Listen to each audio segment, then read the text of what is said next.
બનાસકાંઠા, વાવથરાદ અને પાટણ આ ત્રણ જિલ્લાના ઠાકોર સમાજના જે આગેવાનો છે, આગેવાનો દ્વારા 1 મહિના અગાઉ બંધારણ કરવામાં આવ્યું હતું. આ બંધારણમાં લઈને અનેક જે નીતિ નિયમો હતા, આ નીતિ નિયમો બનાવવામાં આવ્યા હતા. આ નીતિ નિયમો એટલા માટે બનાવવામાં આવ્યા હતા કે ઠાકોર સમાજ શિક્ષણ તરફ વળે અને જે કુરિવાજો છે, જે ખોટા ખર્ચા છે, તેનાથી બાકાત થાય. જોકે આ તમામ બાબતને લઈને 1 મહિનાનો સમય વીત્યો ને એક મહિનાના સમય બાદ જાબડિયા ગામમાં ડીજે વાગ્યું અને આ ડીજેને લઈને અનેક સવાલો થયા, અનેક પ્રશ્નો ઊભા થયા અને જે બંને કલાકારો છે, અર્જુન ઠાકોર અને એક જે છે તેમના પર સમાજદ્રોહીના નારા સમાજના ગ્રુપમાં લાગ્યા. એટલું જ નહીં પરંતુ જે ઠાકોર સમાજના ગ્રુપો છે, આ ગ્રુપોમાં એવી કોમેન્ટો આવી કે આમને ગામ બહાર મૂકો, નાત બહાર મૂકો. જોકે આ તમામ બાબતને લઈને નવજીવન ગ્રાઉન્ડ ઉપર પહોંચ્યું છે અને જે કલાકાર અર્જુન ઠાકોર છે તેમની જોડે સીધી વાત કરવાનો પ્રયાસ કરીશું.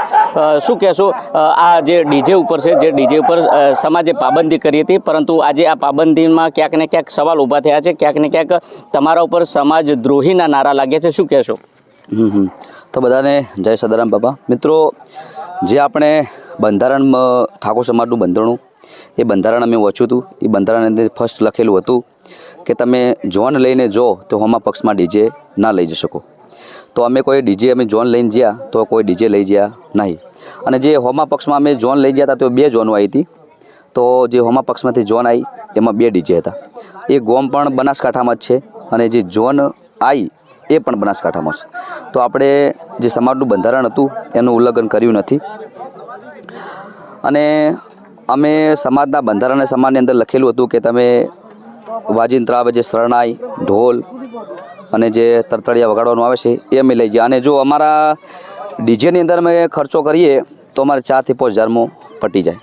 અને જે આ જે શરણાયું, ઢોલ ને બધું ગયા એમાંથી અમારે 17,000 કે 15,000 અમે ખર્ચો આલી અને અમે લઈ જાય. તો જે બંધારણ કર્યું છે એના કરતાં ખર્ચો આમાં વધારે થાય છે ડીજે કરતાં.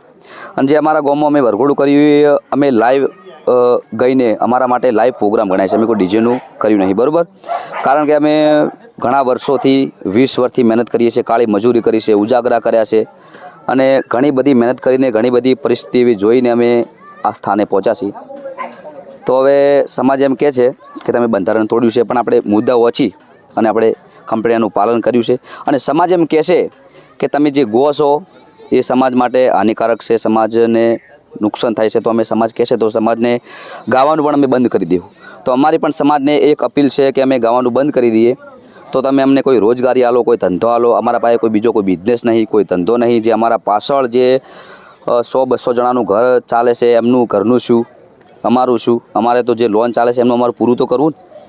એક સવાલ છે કે જ્યારે આ બંધારણ બનાવવામાં આવ્યું એના પહેલાં દરેક ગામના લોકોના જે આગેવાનો છે એમની પ્રતિક્રિયા લેવા